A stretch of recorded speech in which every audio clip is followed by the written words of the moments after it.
வணக்கம் நண்பர்களே, இந்த சேனலை ஃபர்ஸ்ட் டைம் பார்க்கறீங்கன்னா முதல்ல சப்ஸ்கிரைப் பண்ணுங்க. இப்போ வீடியோவுக்கு உள்ள போலாம். அத்தையும் நானும். என் பெயர் கவின். நான் கல்லூரி மாணவன். அப்போது நடந்த அனுபவம். 2 குழந்தைக்கு அம்மா. அவர்கள் விடுதி தங்கி படித்து வருகின்றனர். அவள் எப்போதுமே நல்ல கட்டி இருப்பாள். இது என்னுடைய பல நாள் ஆசை. காலேஜ் செமஸ்டர் லீவ் வந்தது. மாமா அப்போது வெளியூர் போக உள்ளார். என்னை அவளுக்கு பாதுகாப்பாக இருக்க சொன்னார். இதுதான் சரியான சான்ஸ், எப்படியாவது அவளை விட வேண்டும் என்று முடிவு செய்தேன். அத்தை வீட்டிற்கு சென்றேன். அத்தை, வா கவின், எப்படி இருக்க? நான் நல்ல இருக்கேன். அத்தை, என்ன செமஸ்டர் லீவ் போல? நான், ஆமா அத்தை.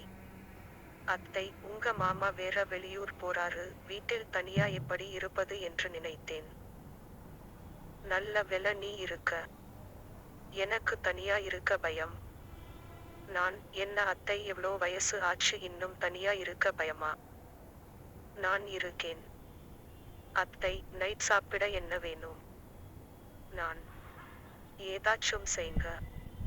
அத்தை, சரிடா. நான் போய் டிவி பார்க்குறேன். அத்தை, மமம்.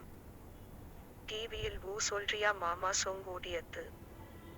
அத்தை, இந்த பாட்டு எனக்கு ரொம்ப பிடிக்கும்டா. அவள் கிச்சனில் சமைத்து கொண்டு இருந்தாள். நான் அவள் பார்த்து கொண்டு இருந்தேன்.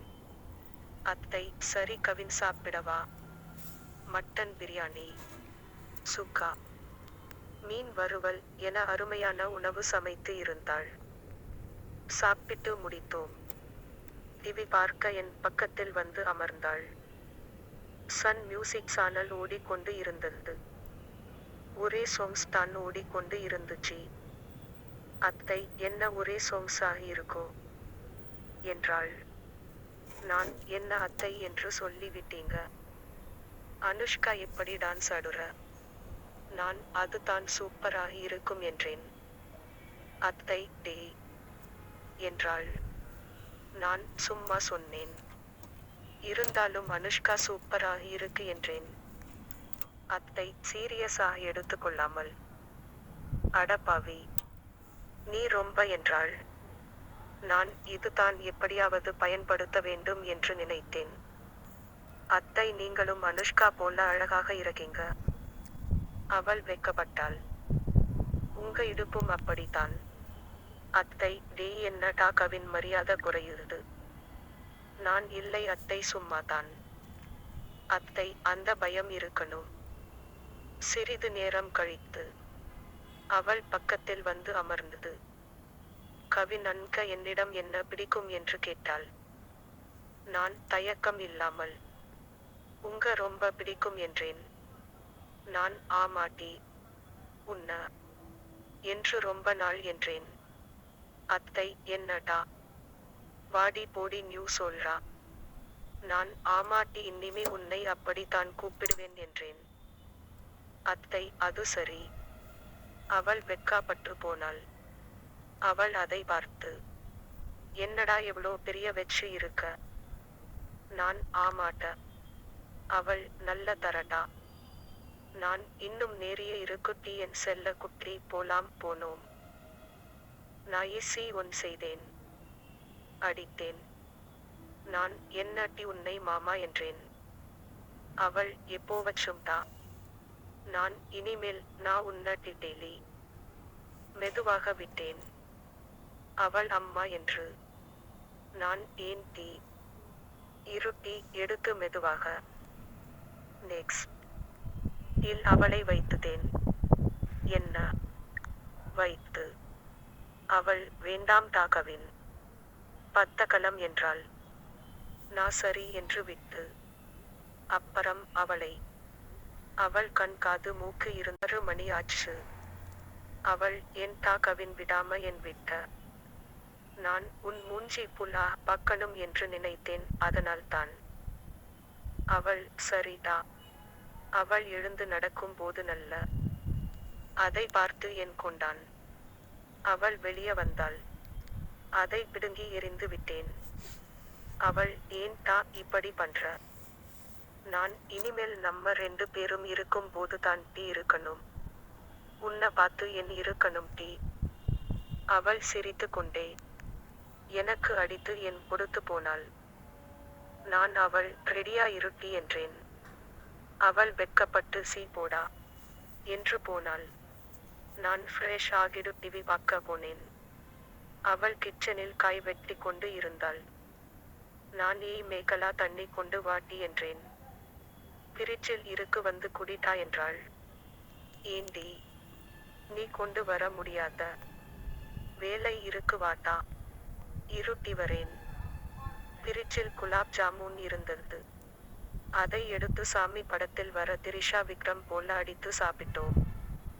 பின் அவள் பின்புறம் சென்று, அவள், வேலை செய்ய விடுடா என்றாள். நானும் வேலை தான் டீ செய்றேன். நைட் எப்போ வரும் உன்னை என்று தான் யோசிக்க தோணுது. அவள், அவ்வளோ ஆசை? நான், ஆமா டீ. சின்ன வயசுல ஒரு முறை நீ போது உன்னை பார்த்தேன் டீ.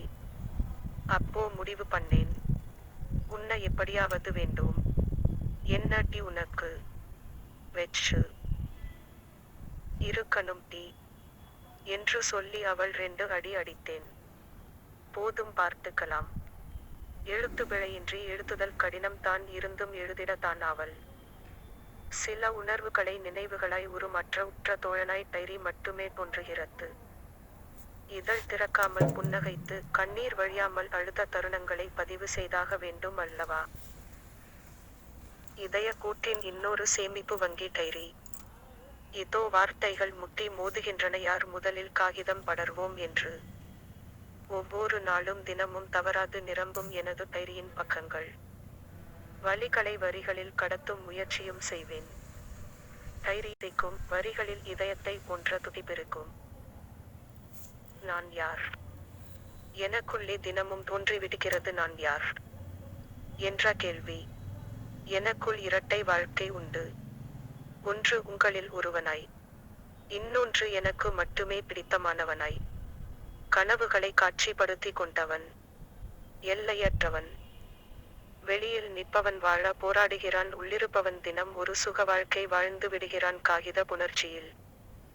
உறக்கத்தில் கூட தாய்ப்பால் போன்ற பரிசுத்தமான கனவுகள் வரும். தொடர்கிறது விடை இல்லாத வினாவாக நான் யார் என்பது. நிகழ்காலம் எதையேனும் உணர்த்தலாம் அல்லவா? மழை. என்னுடைய வகுப்பறை கூரையை விட்டு அழகாய் அத்துமீறும் ஆர்ப்பரிக்கும் மழைச்சாரல். சிதறிய துளிகளில் உடல் எங்கும் பூசும். நிதானம் கொண்டு மழையை இமைக்காது ரசித்திருப்பேன். தேங்கும் நீருக்கு வாய்க்கால் இடுவதும் என்னுடைய காகித கப்பலை தடையில்லாமல் கடத்துவதும் மழை நாள் கடமை எனக்கு. ஈரமான உடலோடு வீடு திரும்பி மறுநாள் காய்ச்சல் கண்ட கதைகளும் உண்டு. காய்ச்சல் கண்ட என்னை மடியில் கிடத்தி மாறி மாறி பத்திட்டு வெப்பம் சோதிக்கும் போது எல்லாம் என் நெற்றியில் தாயின் இதமான முத்தம் கண்டு உள்ளே சிரித்து கொண்டேன். எத்தனை அழகான அரவணைப்பு மழைக்கு நன்றி. என்னுடைய அனைத்து படைப்பிலும் அனுமதியின்றி நுழையும் மழையும் காத்தலும். பேருந்து பயணத்தில் ஜன்னல் ஓர மழையின் அழகில் கரைந்திருக்கிறேன். அடர்ந்த மழையில் படர்ந்த சாலையில் ஒற்றையாய் உள்ளம் குளிர நடந்திருக்கிறேன் மழையோடு கரம் பிடித்து. நள்ளிரவு மழையை கூட உறக்கமின்றி ரசித்திருக்கிறேன். பள்ளித் தோழர்கள். உலகம் அந்நியப்பட்ட காலம். எதிலும் ஏராளமான கேள்விகள். பல கேள்விகளுக்கும் பதிலே கிடைக்காது அன்று. எனக்கான பதிலை நானே நிரப்பிக் கொள்வேன்.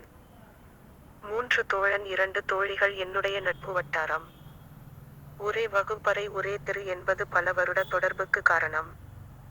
பழைய அரசு மருத்துவமனைக்கு பின்னால் ரகசியமான எங்களுடைய சின்ன மருத்துவமனை.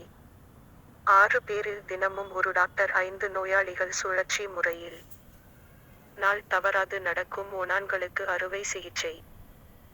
ஆணுறைகளில் பலூன்கள் தயாரிப்பதும் அனாதையான நாய்களுக்கு ஆதரவளிப்பதும் எங்களின் முதல் விளையாட்டு. அம்மா அப்பா விளையாட்டில் தான் பகை வரும் அப்பா பதவிக்கு. சில நாட்களுக்கு பிறகு மீண்டும் சிரித்துக் கொள்வோம். கரங்கள் இணைத்துக் கொள்வோம். கிணற்று குளியல், வாய்க்கால் மீன்கள், களிமண் கோயில்கள், சேற்று நீர் விளையாட்டு, தவளை வேட்டை, தென்னங்குச்சி அம்புகள், தினந்தந்தியில் பட்டம், இடிந்த கோயில், கள்ளிச்செடி காத்தலர்கள், சில்லறை திருட்டு, மிளகாத்தூள் மாங்காய், அரசு சீருடை, புது புத்தகத்தின் வாசம், மயில் இறகுகளின் செயற்கை இனப்பெருக்கம், தென்னை மட்டை கிரிக்கெட். ஒரு ரூபாய் பாட்டு புத்தகம், அப்பாவின் கிழிந்த பர்ஸ், நான் எழுதிய முதல் கதை கல்மனிதனை 5ஆம் வகுப்பு முழுவதுமாக ரசித்தது. என பதிவுகள் எத்தனை! இது தான் காதலா? தன்னை சுற்றிய சூழல் மறந்து 2 விழிகளுக்கும் ஒற்றை தேடல் ஏற்படுகிறது. இத்தனை பெண்களுக்குள் அவள் மட்டும் எப்படி தனியாகிறாள்? எத்தனை முறை பார்த்தாலும் விழிகளுக்கு ஏன் தாகம் தணிவதில்லை? எப்பொழுதாவது திரும்புகிறது அவள் பார்வை, அதற்காகவே தவமிருக்கிறது விழிகள். அவள் என்னை தாண்டும் சமயம் இதயம் எகிரி குதித்தோடும் அவள் பின்பு. பெறுபவர் இல்லாது வீசி எறிந்த கடிதங்கள் 1000. ஒற்றை எழுத்தோடு தவம் இருந்த கடிதங்கள் எத்தனை! நிலை கொண்ட பயத்தால் ஒரு பக்க கதையானது காதல். அவள் வீட்டு சாலைகளுக்குத் தெரியும் எனது கால்களின் இடைவிடாது உழைப்பு. காதல் கண் சிமிட்ட காத்திருக்கும் இமை பறவை. தவிர்க்க முடியாத பாலின தூண்டுதல், ஆனால் அழியா நிலை பெற்றுவிடுகிறது இதயக்கூட்டில். ஆண்டுகள் கடந்தும் ஆர்ப்பாரிக்கும் பேரலை அவள். நான் எழுதிக் கொண்டு இருக்கும் வரையில் வாழ்ந்து கொண்டு தான் இருப்பாள் என்னவள். ஓரிரு வார்த்தைகள் தான் பேசி இருப்பாள் அத்தனை வருடத்தில், அதையே இன்று வரை அடைக்காக்கிறேன். மறுபடியும் ஒரு வழியாக பள்ளி காதல் ஒரு தலை காதலாய் கரைந்து விட சில காலம் கடந்து மீண்டும் ஒருத்தி இடம் பெயர்கிறாள் அனுமதியின்றி. சிறுக சிறுக சிதறுகிறது உறுதியான உள்ளம். உட்புகுந்தவளின் உறுதியான அன்பில். இவள் உறவுக்காரி. திருமண விழாவில் கலந்தவள். ஒற்றை பார்வையில் உட்புகுந்தவள். 2 நாள் சந்திப்பில் காதலுக்கு அழைப்பிதழ் அனுப்பியவள். அவளுக்காக தவறாது சென்றேன் அத்தனை திருமணத்திற்கும். தேடலை விதைத்தவள் அவளே. காத்திருப்பை கவிதையாக்கியவள் அவளே. என் மீது படர்ந்த முதல் பெண் ஸ்பரிசம் அவளுடையது. மூச்சு காற்றோடு உறவாடியிருக்கிறேன். அவளது உள்ளங்கை வேர்வை உணர்ந்திருக்கிறேன். அவள் சுவாசம் புரியும், வாசம் தெரியும். அவள் விழிகளின் வார்த்தைகள் உணர்வேன். நிலையானது என்பதே நிரந்தரம் இல்லை காதல் வானில். அவளுக்கான காலம் முடிய அவளும் கடந்துவிட்டாள். மேகம் நகரும், வானம் நிலைக்கும் ஏற்பதே நம் கடமை.